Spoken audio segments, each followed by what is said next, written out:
Hey hi everyone, welcome back to my মিষ্টি mini blog. আজকে ব্লগে তোমরা দেখতে পাবে পমফ্রেট মাছের গ্রিল আর চিকেন লেগ চিকেন পিসের তান্দুরি করব। চিকেনের লেগ পিস দিয়ে এটা ম্যারিনেট করা আছে। আর এটা হচ্ছে পমফ্রেট মাছ, এটাও ম্যারিনেট করা আছে। পমফ্রেটের গ্রিল করব আজকে, যেহেতু আমার উইকেন্ড আমার কাছে, ওর জন্য আমার আজকে অফিস ছুটি, ওর জন্য ভাবলাম এইগুলো ট্রাই করি। জাস্ট প্রথম করব ট্রাই, দেখা যাক। এই যে পাখি মিনময় রাত্রির 9টার সময় এসছে। মিথ্যা কথা বলবি না। রাত্রি 9টার সময় এখন চাও খাচ্ছে।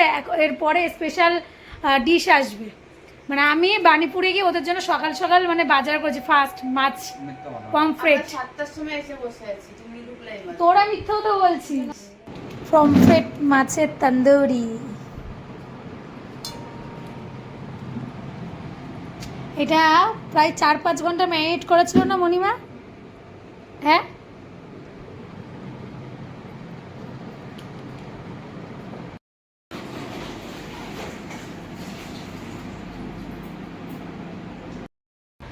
এই যে রেডি টু পমফ্রেট গ্রিল।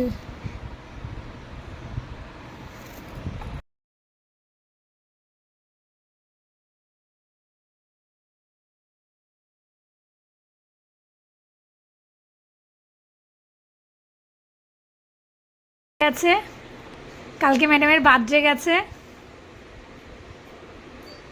আর এই যে রক্তিম, বল মিনময় কিছু বল। আমি যে তোর জন্য এত কষ্ট করে বানালাম, সকাল থেকে এত কষ্ট করে। আমি আগে খাবো তারপরে বলবো ব্যাপারটা কি রকম। দেখছিস রক্তিম, তুই কিছু বল তোর বইয়ের জন্য। ডেকোরেশনটা সুন্দর করেছিস কিন্তু বাথরুমটা ঠিক নয়। জানি তো বাঙালি সব জীবনে। বলো কেমন হয়েছে এবার, মিনময় যে বলবে এতে পাখির রিভিউটা নিলেই ভালো হতো। পাখি তুই বলতো। খাচ্ছে দেখো না, মনে হচ্ছে কি বলবো, সবটাই তোদের রে। 3 এর মতন বলবো, 600 টাকা কেজি পমফ্রেট মাস্টার।